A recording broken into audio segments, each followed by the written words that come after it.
A sua opinião, então comente e deixe seu like aí também.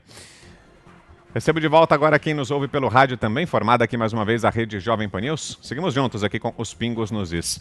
Mais uma informação importante, o governador afastado do Rio de Janeiro, Wilson Witzel, admitiu que subordinados praticaram desvios, mas negou ter participado de atos ilícitos. Em entrevista ao Direto ao Ponto, nesta segunda-feira, ele garantiu que é vítima de um processo rigorosamente excessivo. Acompanhe. O que acontece hoje é que, primeiro, a população condena. Aí lá na frente, não era exatamente assim. O que está acontecendo comigo hoje, até por eu ter sido juiz federal, é de um rigor tão excessivo que lá na frente o erro já não se consegue mais consertar.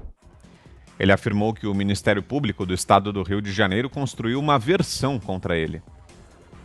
O próprio Procurador-Geral da República, na recente manifestação dele, ele diz assim: há fortes indícios, há contundentes indícios, mas não há uma prova de que eu tenha diretamente participado de qualquer ato ilícito, que eu tenha determinado que alguma empresa seja contratada, que eu tenha pedido dinheiro para qualquer empresário para fazer ou deixar de fazer qualquer coisa. Então, tudo que está sendo dito contra mim é indício, indício, indício, indício. Sobre o ex-secretário Edmar Santos, que fechou o acordo de delação premiada, Witzel disse que a escolha foi técnica e que jamais poderia desconfiar que ele praticasse atos ilícitos. A única saída do Edmar era entregar um troféu, né? Qual é o troféu que ele precisava entregar? O governador. Então, aquilo que ele fala nas declarações dele não se materializa.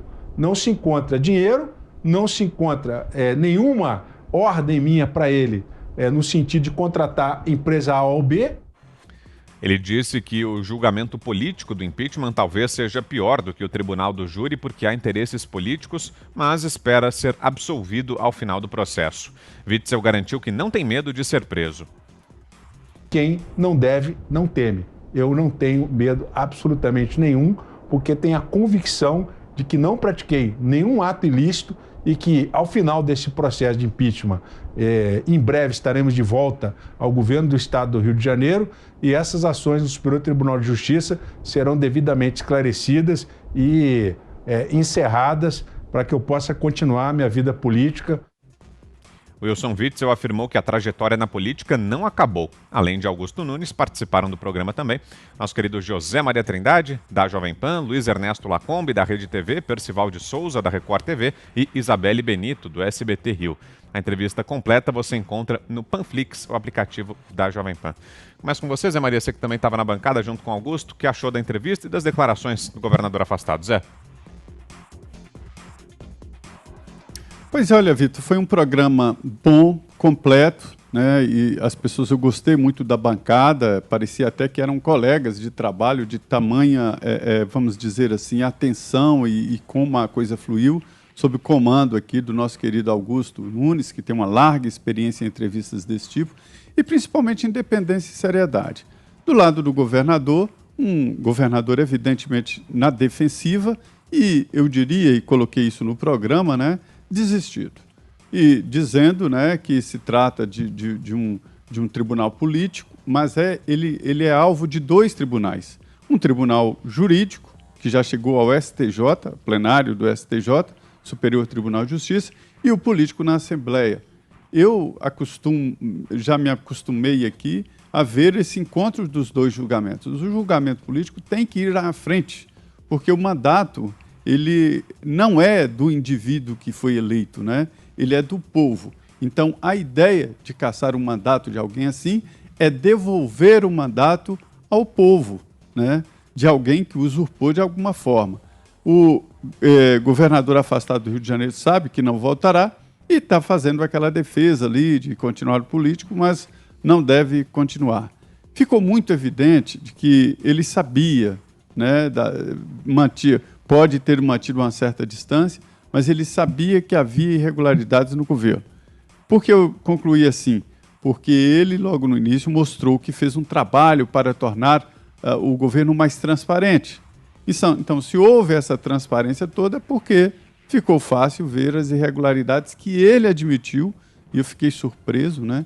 Ele admitiu roubos do governo dele, que ele chama irregularidades, e a apreensão de dinheiro vivo na casa do secretário não podia mesmo ser negado, né? É uma estratégia de defesa, de não negar o que já está comprovado. Diga, Augusto. A entrevista confirmou o seguinte: para você mostrar como é uma pessoa ou o que está acontecendo de fato, você não precisa fazer nenhuma entrevista beligerante, você não precisa atacar a pessoa, deixa falar, né? E vai colocando na mesa os assuntos que realmente interessam. O que me impressionou de saída no governador Wilson Witzel? A solidão, né, de quem já praticamente foi afastado do poder. Ele chegou ao estúdio em companhia do advogado, doutor Roberto Podival, e da mulher, Helena, só. E ainda é governador do Rio, afastado, e não pode ser chamado de ex-governador. No entanto, esses sinais de solidão se associam a outros para mostrar que ele não tem saída. Por exemplo, ele perde por unanimidade. 69 deputados, entre 70, um deles estava com Covid, até morreu, o que não compareceu. Portanto, todos os que estavam lá votaram contra. É capaz, é possível que ele seja cassado por 30 votos, seja aprovado o impeachment por essa comissão especial que tem 15 desembargadores e 15 deputados. É possível que isso aconteça. E ele mostrou ao longo do programa, eu registrei logo de saída, que ele teria a oportunidade de se defender, que segundo o próprio entrevistado sempre lhe faltou. Ele foi condenado sem defesa, falou que isso vai ter 1 hora. Quais foram os argumentos que ele apresentou? Ele se comparou ao vizinho que ouve o barulho de um tiro na casa ao lado. Quando ele chega ao lado do cadáver, né, o assassino já não está lá e a polícia o surpreende nessas condições. Se eu fosse o vizinho, eu pediria que fizessem imediatamente um exame para ver se há resíduos de pólvora, tá? E ponto final. Cadê a arma? É muito simples resolver isso. Ele reconheceu também, como lembrou o Zé, que houve corrupção. E ele até falava, simulando espanto, pelo menos, sobre o que aconteceu quando começou a história dos hospitais de campanha. Disse, ali perdemos o controle, foi um absurdo e tal. Então, vários de nós todos perguntamos na prática, ele, olha, e como juiz, quem é que o senhor condenaria? O senhor se absolveria, e quem o senhor condenaria? E ele não dizia, embora apresentasse com frequência, com constância, como culpado, por exemplo, o secretário da Saúde, que ele disse que nomeou sem conhecer. Então, ele acabou confessando que, pelo menos na melhor das hipóteses para ele não escolhe direito e não vigia. Acho muito difícil que ele escape dessas punições, é a conclusão a que eu cheguei depois da entrevista, até porque ele terminou a entrevista dizendo que a corrupção que houve no governo dele foi bem menor que a que houve nos governos, por exemplo, do Sérgio Cabral, do Pezão e tal. Corrupção é crime, não interessa qual é a quantia, né, que foi expropriada aí dos pagadores de impostos. É crime. Então, se houve, não importa que foi menor. Eu acho que ele não escapa da cassação. Você, Fiuza? Eu acho que o programa mostrou que o Wilson Witzel é um enrolão, né? E é um mau enrolão. Eu acho que exatamente esse tipo de entrevista, como do Direto ao Ponto, é útil por isso. Eu nunca tinha visto esse personagem desenvolvendo, né? Assim, com mais espaço para trazer a sua articulação de ideias, né? E procurei ali boa vontade, digamos assim, vislumbrar alguém injustiçado, talvez, alguém com bons argumentos de defesa, e não encontrei. Essa questão, por exemplo, que o Augusto cita sobre a unanimidade, praticamente, né, aprovação do impeachment dele, o Augusto mesmo insistiu nessa questão durante o programa e ele fugiu dessa questão. Mas governador, aqui o senhor atribui um fato eloquente desses, né, todo mundo votando. Ele disse, não, porque as bases parlamentares hoje são muito fragmentadas e os blocos, não sei o que lá. Como assim? Quem é que acredita numa conversa fiada dessa? Né? Ele poderia ter ido por um outro álibi qualquer, né? Até um que ele tentou usar. Não, a população julga primeiro. E aí depois você vê que você vai ter que reparar, ou não é mais reparável o engano. Ele poderia até ter usado essa tese, digamos. Mas ele foi por uma coisa de composição de bases parlamentares que era, inclusive, um mau álibi, né?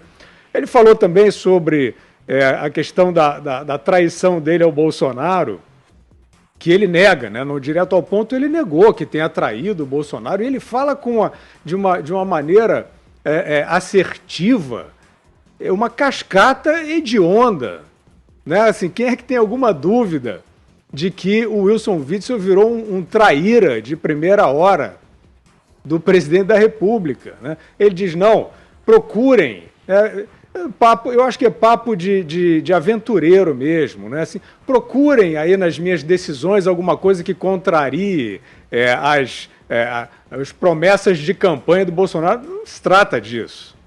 Ele, desde o primeiro dia que ele foi eleito, ele passou a hostilizar o presidente da República. Ele disse que era candidato a presidente e o presidente dizia A, ele dizia que era B. E quando veio a pandemia, ele entrou no lockdown apontando o dedo para o presidente o tempo inteiro, dizendo que o presidente era irresponsável, etc. Então, eu achei, Vitor, muito inconsistente. Acho que esse papo de que só tem indícios contra mim não é verdadeiro, pelo menos o que está nos processos não são só indícios, não. Eles viram lá, porque essa história eu sabia que soube que havia corrupção, e aí eu fui o responsável pela devassa. Não é fato isso, né? Na verdade, esse texto, esse discurso foi o mesmo do Edmar Santos, do secretário de Saúde. Quando o seu subsecretário foi apanhado, o secretário disse, não, ele foi apanhado porque eu estou aqui puxando os órgãos de controle. É o mesmo discurso. Aí esse que estava dizendo, que estava fazendo a devassa, foi preso. E aí o Witzel assumiu essa mesma retórica. Não, tinha corrupção lá e eu estou ajudando a depurar. A retórica fraca, né, existe sim, né, quer dizer, uma quantidade imensa de dinheiro desviado, né, existe a questão da responsabilidade patente, existem contratos fictícios que, pelo menos a Justiça considerou fictícios, onde se atribui sim, né, o aporte desse dinheiro desviado, e eu acho que ele realmente está em maus lençóis, o Witzel. Fala, Ana.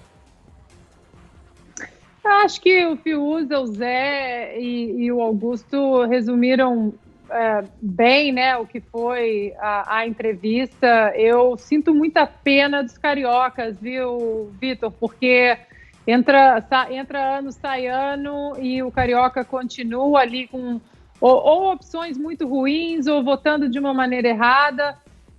O Fiuza já respondeu uma pergunta que eu tinha, mas eu queria perguntar ao Augusto. Eu assisti até a metade, mais ou menos, que eu tinha um compromisso. Quando confrontado com essa unanimidade, porque vamos combinar que uma unanimidade num processo de impeachment assim é uma coisa bem rara. Quando confrontado, Augusto, quais eram as respostas dele em relação a isso, a 69-0, aí vários partidos, né, várias ideologias aí tendo a mesma opinião? Muito frágeis, viu, Ana? Porque ele dizia, acho que o que ele queria dizer é que as pessoas estão mais interessadas em cargos, e ele não distribuiu cargos, ele tentou governar de maneira mais republicana. Então as pessoas, os deputados, não tendo as indicações aceitas, já começaram a olhá-lo com má vontade. Ele também ensinou que o PT tem uma influência muito grande na Assembleia, enfim, como disse o Guilherme, muito bem lembrado, ele não conseguia construir um discurso sustentável. Né? Assim, por quê? Quer dizer, não sobrou nenhum, nem do partido dele, não tem nenhum ao lado. E aí tem o seguinte, a imagem fala, né? A televisão tem esse problema, o rosto fala.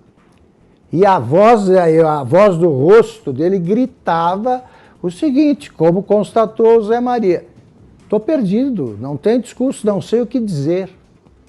Não sei o que dizer, é a solidão de quem já perdeu o poder. Os deputados, quer dizer, eles topam qualquer negócio.